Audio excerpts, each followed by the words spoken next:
أفلا ينظرون إلى الإبل كيف خلقت وإلى السماء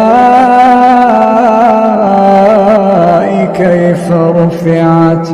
وإلى الجبال كيف نصبت وإلى الأرض كيف سطحت فذكر إنما أنت مذكر لست عليهم بمسيطر إلا من تولى وكفر